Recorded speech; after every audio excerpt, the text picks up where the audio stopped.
yo la verdad es que cuando planteamos una campaña, cuando la planteo con alguien, normalmente planteo diferentes tamaños de los textos, ¿no? Es decir, intento tener diferentes enfoques para cada uno de... Imagínate que tuviéramos, por decirlo así, dos o tres avatares, pues diferentes enfoques para cada uno de ellos y dentro de cada enfoque tener una versión, al menos una más corta y una más larga para poder testar qué funciona mejor y qué funciona peor, porque al final el copy, aunque conforme vas haciendo campañas empiezas a tener, por decir así, más intuición o más background para poder aplicarlo, sigue siendo que 2 más 2 no son siempre 4, ¿no? Entonces esto es algo que hay que tener siempre en cuenta cuando lo preparamos. Y en este sentido, yo soy de los partidarios que es mejor no dar nada por supuesto y si tienes, como Facebook te da tanta facilidad para probar en el sentido de puedes probar un texto largo y ver cómo funciona. Puedes hacer 800 test A/B diferentes y saber que está funcionando mejor. Yo soy de esos partidarios de quiero tener muy claro qué quiero decir, pero a la hora de la forma voy a probar diferentes tipos de textos, más largos, más pequeños, más directos, más indirectos, con un enfoque u otro, y a partir de ahí ya valorar qué ha funcionado mejor y apostar por ellos. Nunca me gusta decir este va a funcionar, y yo creo que esto le habrá pasado a cualquier copy, que haces un texto pensando este texto lo va a reventar, va a ir súper bien, y otro que dices, bueno, este se me ha ocurrido en el último momento, lo voy a redactar rápido a ver qué pasa, y el que suele funcionar es el que redactar rápido a ver qué pasa, que sé que te has tirado 17 horas dándole vueltas para ver cómo lo ponías, ¿no? Pero yo soy partidario de eso, de probar, probar y probar para llegar a una solución que esté basada en los números. Creo que, ostras, es que tenemos la suerte de que todo se puede testar hoy en día, ¿no? Y de que todo puedes verlo. Y que puedes tener ahí una campañita, unas horas, un par de días y decir, vale, estaba muy bien, estaba muy mal. Este copy con esta imagen va perfecto. Y lo mismo con las imágenes, ¿no? Combinar todo un poquito para ver qué resultados da. Hay que pensar un poquito en cómo ve, ¿no? el usuario final al que nos estamos dirigiendo el anuncio. Es decir, lo primero que va a ver va a ser la imagen, y entonces evidentemente esa imagen tiene que ir a llamar esa atención y captarle. Entonces, aparte de que la imagen sea lo más creativa posible, normalmente utilizamos una frase pequeñita o un par de palabras para que esa persona, mientras está haciendo el scroll en Facebook, en Instagram, donde sea, diga, ostras, voy a pararme, ¿no? Además hay que intentar hacerlo de alguna manera que no sea demasiado, por decirlo así, intrusiva. Hay que pensar siempre en que esa persona no quiere ver tu anuncio, que está ahí para cotillar a sus amigos, a sus primos, a la persona que le gusta o lo que esté haciendo en ese momento, y que tú le estás interrumpiendo. Y eso es muy importante tenerlo siempre en cuenta, ¿no? Entonces, vamos a intentar captar la atención con algo que de alguna manera sepamos que le pueda llamar y no se lo vaya a tomar mal. No vamos a intentar empezar por ahí. A partir de ahí, si estamos en Facebook, lo siguiente que suele leer es la parte de abajo donde tenemos para pinchar ya que es el enlace, ese titular grandecillo, y después ya nos vamos para arriba que tenemos esa primera frase y ya si pulsan en leer más, bajamos hacia lo demás, ¿no? Un poquito más de la primera frase.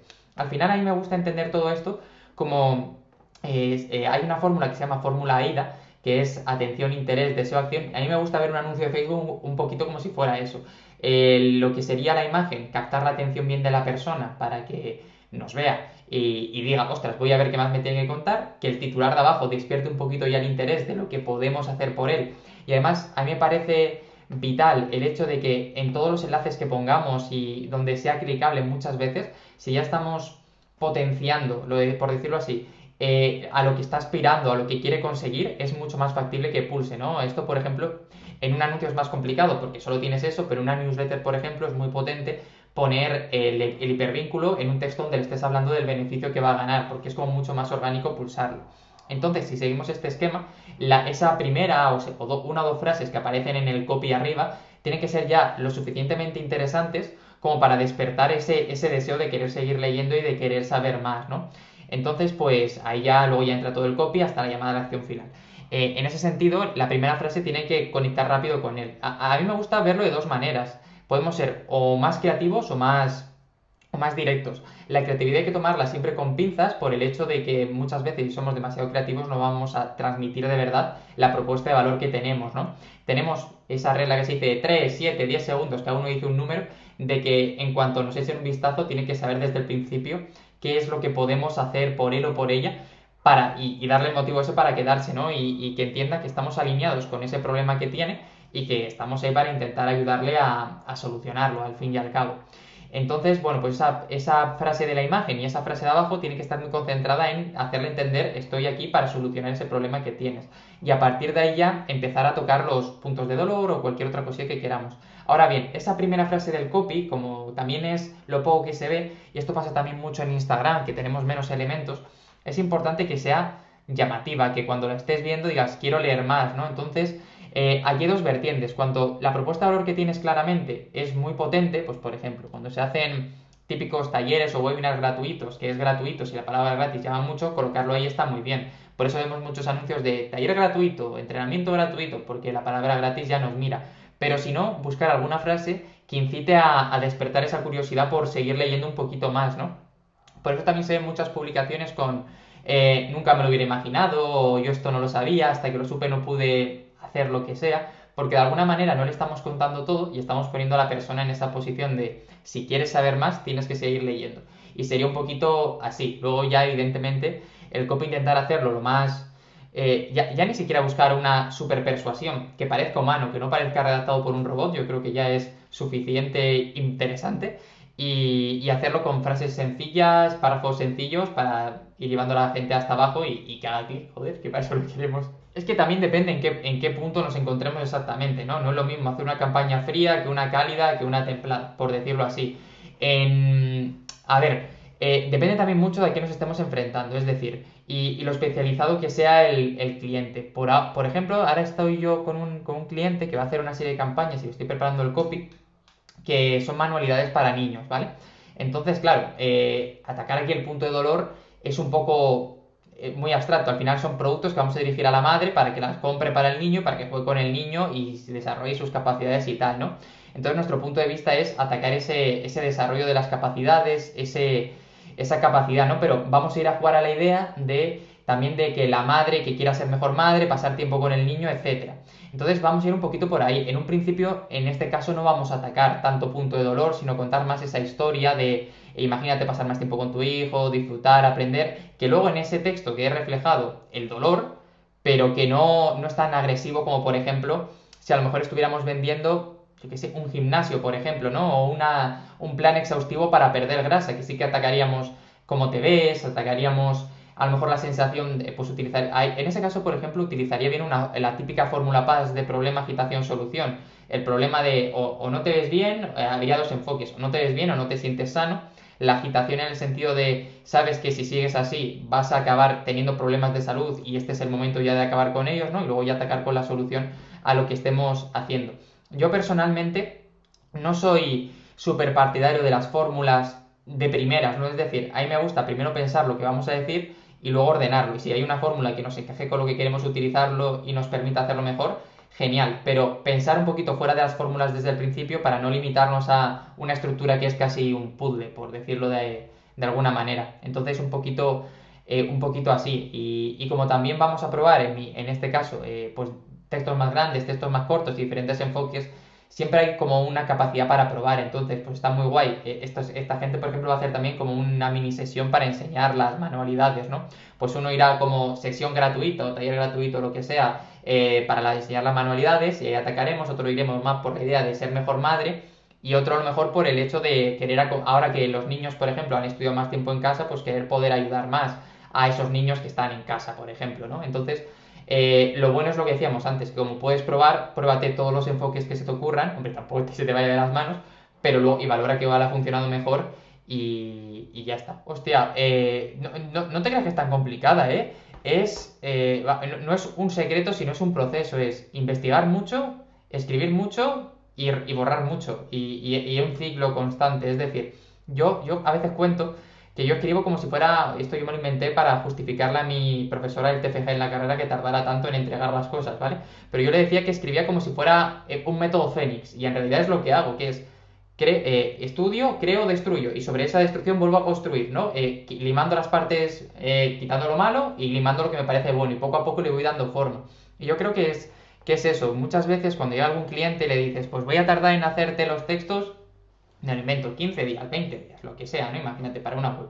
Y te dice tanto, y es es que sinceramente cuando tardas menos no eres capaz de primero absorber toda la información, porque no es solo leerlo, sino es entender un poquito también lo que quieres hacer y el enfoque que quieres tener, ¿no? Al final, esto suena mucho a película, pero yo cuando estoy investigando un cliente, hay un momento donde digo, hostia, siento de alguna manera, ahora sí, ahora ya creo que más o menos me he puesto en la situación y puedo escribirlo. Luego voy a seguir leyendo y voy a seguir buscando información porque me gusta estar en un recorrido constante, más que nada porque muchas veces aparece esa última perlita que dices, oh, esto está bien. Pero esa parte es fundamental. Cuando la tienes, evidentemente es escribir. A mí me gusta tener como dos tipos de escritura. Por un lado, tener más o menos claro lo que quiero escribir en cada página a nivel general, pero el primer enfoque que hago con cada página que sea un poco loco, por decirlo así, escribir, escribir, escribir, para no limarme, no filtrarme mucho y a partir de luego esa masa empezar a construirlo, ¿no? Y luego ya voy borrando, escribiendo, borrando, escribiendo. Creo que un fallo muy grande es intentar llegar a un texto perfecto desde primeras, porque sí, se te puede ocurrir una frase súper buena, pero lo más normal es que sea después de cargarte 7 o 8 veces la que has tenido, mezclar varias y hacerlo así. Así que yo te diría que si hubiera un secreto, sería paciencia, no otro. Y sobre todo también quitarte un poquito el miedo a que no funcione, ¿no? Porque es muy habitual, a mí me hacen muchas preguntas de, oye, ¿cómo sé que el copy está perfecto? ¿Cómo sé cuándo puede salir? Y es, en realidad no lo vas a saber nunca. Hasta que no está funcionando, no vas a saber si está funcionando o no. Entonces, hazlo lo mejor que puedas, lo mejor que sepas, y si no funciona ya habrá tiempo de optimizarlo después, que tampoco se va a caer el mundo. Y es un poquito eso. Y bueno, otro consejo así, te dando una lista de consejos, yo creo que a veces hay el error de que un copy se puede centrar mucho en escribir, pero creo que es importante entender también el marketing digital en general o el marketing en general para saber dónde te mueves, ¿no? Porque tú puedes ser muy bueno escribiendo un texto persuasivo que si no lo sabes adaptar a una campaña de Facebook, a una landing o a Google Ads, por ejemplo, da igual que seas tan bueno porque no va a funcionar. Entonces es un poquito eso. Entonces yo te diría que sería paciencia práctica y estudiar y leer mucho. Sí, mira, dice Anna Miller, que es una copy por ahí, muy muy buena, que yo la admiro un montón. Anna Miller siempre dice en sus podcasts que para escribir un buen copy tienes que conocer al cliente más de lo que se conoce él mismo. Y es un poquito eso. En ese sentido, a mí me gusta muchas veces, como ejercicio mental, preguntarme 5 veces por qué el cliente querría, o mi cliente potencial querría comprarlo, ¿no? Y esto creo que también vale para cuando hagas cualquier cosilla de Facebook, que es, vale, es muy fácil intentar vender, me lo invento, una máquina para hacer zumos, un exprimidor y decir, ¿por qué quiere comprárselo mi cliente? Porque quiere tomar zumos, pero claro, puedes ir un poquito más allá, ¿no? Pues ¿y por qué quiere tomar zumos? Ah, pues porque no come suficiente fruta y quiere empezar a cuidarse. ¿Y por qué quiere empezar a cuidarse? Pues porque ha cumplido, me invento, 50 años y empieza a ver que no es un chaval y quiere estar más sano. Ay, ¿por qué se quiere ver mejor delante del espejo? Pues por esto y por esto. Y a lo mejor a donde tienes que dirigirte con tu copy es al quinto por qué, no al primero. Porque es de verdad donde él tiene esa necesidad para comprarlo, ¿no? Y yo creo que esto es súper importante porque muchas veces yo veo anuncios que se quedan mucho en la superficie. Yo cuando trabajo con clientes y les hago alguna auditoría de la web, siempre, por ejemplo, esto me ha pasado mucho con gente de SEO, que su propuesta de valor es, aparece el número uno en Google, y yo les digo, no digas aparece el número uno en Google, explícales por qué quieren aparecer el número uno en Google, ¿no? ¿Qué van a ganar por eso? Es decir, aparecer el número uno es un camino para tener más ventas, para que lleguen más clientes o lo que sea, ¿no? Entonces, riza el rizo, que es una forma así muy tonta de llamarlo, pero riza el rizo y darle la última vuelta para poder hacerlo un poquito más allá. Yo sí, la verdad es que a mí el COVID, a ver, esto está muy mal decirlo, pero yo en marzo dije, hostia, ojalá esto me dure 2 meses más. Lo que pasa es que, claro, ha durado sigue durando, ¿no? Y yo no esperaba que durase tanto. Pero, pero sí, porque hubo un momento en el que todo el mundo se dio cuenta de que necesitaba tener una página web decente para poder vender, una secuencia de emails para poder hacerlo, o quería hacer campañas de anuncios y necesitaban el copy, ¿no? Entonces, a mí marzo me pegó, a nivel de facturación, fue un antes y un después, por ejemplo, fue un pelotazo para arriba, muy, muy interesante y muy, muy bien. De hecho, yo hasta marzo trabajaba también por cuenta ajena y el primer día de pandemia y tenía las dos cosas. Trabajábamos como copy en una empresa y tenía Copymelo, que yo empecé con Copymelo en septiembre del año pasado. Y le dije a mi jefa que me iba, que este era el momento y que tenía que apostar 100% por Copymelo, porque me empezó a llegar más gente. Así que para mí fue muy, muy bueno. Y creo que en general para los negocios digitales ha sido muy bueno en el sentido de que, oye, que hemos empezado, que la gente se ha dado cuenta de que antes era como, bueno, ya lo haré en el futuro, si lo hago me va bien, y de pronto un día para otro se han llevado un golpe muy fuerte y han tenido que hacerlo. Y a mí esto me ha hecho también preguntarme mucho qué pasaría si en lugar de una pandemia que reventara los negocios físicos, por el motivo que sea, pasado mañana no podemos hacer nada online, ¿no? Porque pasara cualquier cosa. Que eso me ha empezado a mí también a hacerme replantearme, buscar alguna alternativa oye, ojo que hoy ha pasado esto, pero mañana podría pasar, yo que sé, hace 2 días se cayó Google, te quiero decir. Y imagínate que se cae 2 días y yo estaba trabajando en Drive y dije, joder, no se me guarda nada. Yo tengo todo en Drive prácticamente, ¿no? En lo que trabajo para poder trabajar desde... Ahora ya me da más igual, pero cuando trabajaba por cuenta ajena, pues como a veces me ponía con el iPad en el coche antes de entrar a trabajar o lo que fuera, pues me conectaba desde ahí, me era muy cómodo y lo sigo teniendo todo ahí. Entonces empecé ya desde el martes a hacer copias de seguridad periódica de todas las cosas de los clientes, por lo menos. De los míos, si se pierde, se ha perdido.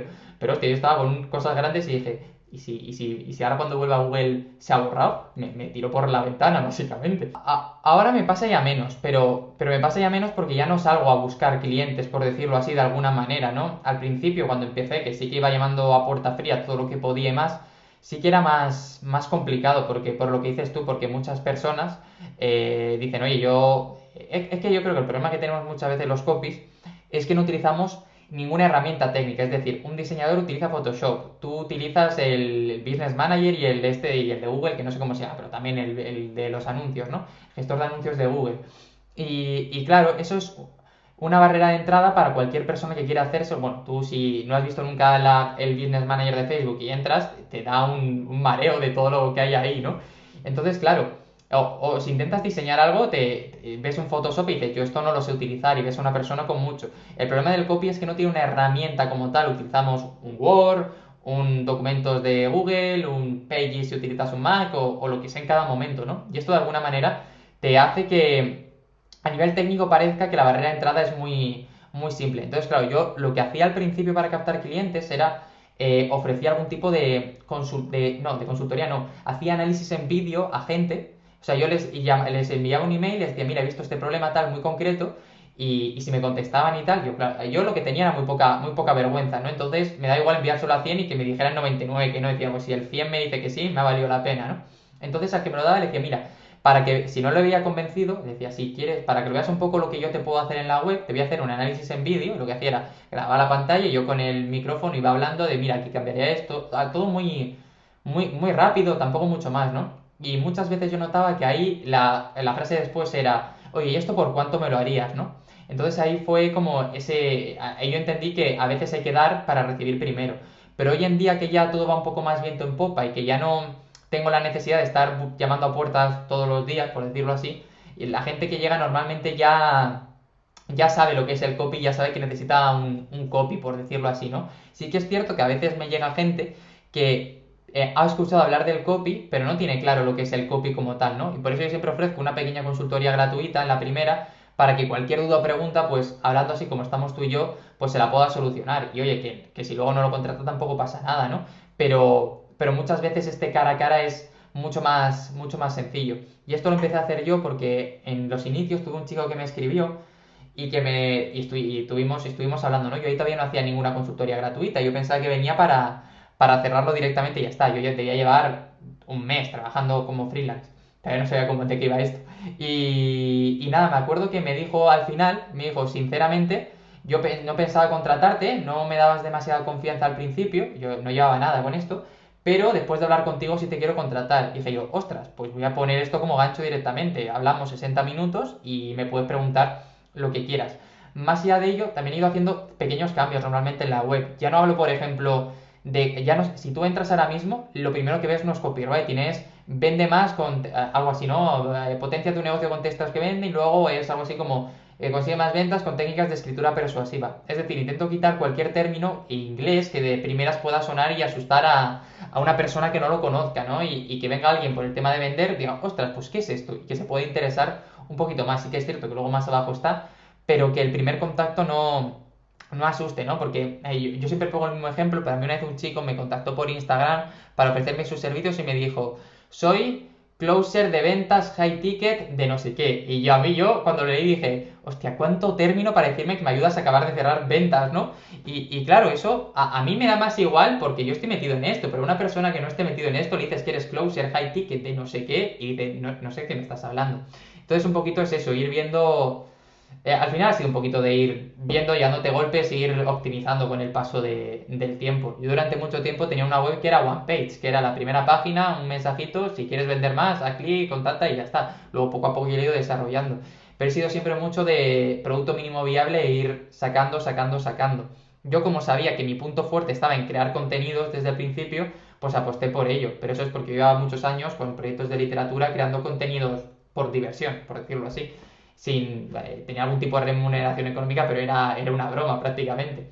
Entonces, bueno, pues por eso al final yo fui por ese camino, porque hice el típico DAFO y dije, a mí se me da bien esto, me lo paso bien haciendo esto, pues voy a por esto. Y poco más. Y ahora sí que es cierto que al principio me costó más porque yo he hecho muy pocas campañitas, he hecho más campañas para probar algún copy que yo quiero aplicar en un cliente y que me da un poco así raro y digo, voy a probarlo conmigo para ver qué tal, que para aumentar o conseguir más clientes porque ahora mismo Copimero lo llevamos tanto yo como mi chica, que también ella es escritora y desde marzo le dijo, ¿te apetece formarte también y venirte con esto? Porque ella trabajaba en una agencia una agencia de marketing de turismo y claro, con esto echaron a todo el equipo la semana uno antes de que existiera la palabra ERTE, se cargaron antes de esto a 10 personas un día, ¿no? Y dije, pues tú sabes escribir, fórmate conmigo y vamos a por ello, ¿no? Entonces lo gestionamos todo entre los dos. Y nada, pues es un poquito eso. Ahora tengo la suerte de que llega más gente por todos los contenidos que hay y poco a poco eso. Y yo también entiendo que yo tuve mucha suerte al principio porque yo una de las personas con las que trabajaba por cuenta ajena era amigo de la infancia de un emprendedor que tenía un negocio tal y que justo estaba buscando copy y me recomendó este chico, ¿no? Entonces ahí entré y luego ya el boca a boca fue un poco. Entonces yo estoy muy contento. Desde el día que me di de alta autónomo nunca ha habido un día que no haya tenido un cliente, por decirlo así. Entonces muy bien, pero al principio sí que era complicado. Pero te diría que no es tan complicado el hecho de que entiendan lo que es el copywriting o que lo necesitan, sino el hecho de que lo valoren económicamente. Es decir, a mí me ha pasado de entregar un presupuesto, tampoco ninguna locura, y decirme, ¿lo has hecho borracho o algo? Y yo, pues tío, un poquito de respeto también, ¿no? O cosas de enróllate, que solo es escribir y cosas así, ¿no? Entonces, yo creo que ese es por lo que te he comentado antes de la herramienta, a lo mejor, el filtro más difícil. Porque al final es, oye, que lo que sea, ¿no? O tal. Entonces, bueno, es un poquito por ahí, yo creo, el principal talón de Aquiles que tenemos ahora mismo. Por suerte, gente como Javi Pastor, yo creo que está haciendo un trabajo muy bueno porque está potenciando mucho la figura del copy y que a veces es más común. Pero yo también digo que yo creo que mi madre no sabe a qué me dedico, ¿sabes? Es así de claro y mis amigos tampoco creo que lo tengan demasiado claro. Y ¿sabes? Y mis amigos igual, ¿eh? Que hago cosas en internet, cosas de escribir, pero no te creas que tampoco tengan mucha más idea exactamente de lo que hago. Pero bueno, son cosas que pasan, estas profesiones que les ponemos nombres en inglés. Claro, como copy, en eso hay un problema muchas veces, porque si es el copy para un anuncio es muy fácil, porque pones el anuncio y ya está, tampoco hay mucho. Pero si es el copy para una web, por ejemplo, depende de muchos factores que no dependen del copy, ¿no? Y algo tan tonto como el nivel de visitas que tengas. Por mucho que te hagan el copy maravilloso, al final, si no tiene visitas la página, estamos un poquito en las mismas. Entonces, cuando es yo por eso, por ejemplo, cuando hago algún tipo de trabajo para web, siempre hablo con el cliente y le digo, te lo mando, lo pones, lo revisas, tal, pero en un tiempo nos reunimos para optimizarlo, para ver qué tal está funcionando, ¿no? Y esa decisión del tiempo es en función de las visitas que tengas. Hombre, si tienes unas visitas considerables, nos podemos reunir en 15, 20 días para ver qué tal va, ¿no? Pero si estás empezando y tienes, me invento, 12 visitas, 13 visitas por día, pues igual tenemos que ponerle un poco más de tiempo para ver, o incluso a lo mejor lo que necesitas no es un super copy de una página web, sino una página web, one page y validar un poco que esté todo funcionando, ¿no? Entonces depende un poquito depende un poquito de todo. Porque claro, hay cosas donde se ve directamente si funciona o no y ya está, tú haces un anuncio y funciona perfecto. Haces una newsletter y en función de los resultados tú lo vas viendo, ¿no? Básicamente si mejora lo que había antes, genial. Si va para abajo, pues mal. Y lo puedes ir valorando, pero hay cuestiones donde es más difícil medirlo. Yo siempre les explico a mis clientes en el tema de la web que al final el copy es como el delantero centro que remata el gol. Si no tiene nadie que le ponga el balón en el área, por mucho que esté ahí Cristiano Ronaldo moviéndose, no va a poder marcar nunca, ¿no? Yo creo que es importante tenerlo por ahí. Pero también tengo la sensación de que cada vez, o a lo mejor es que cada vez la gente que me llega a mí sabe más lo que es el copy un poco y entiende un poco los procesos.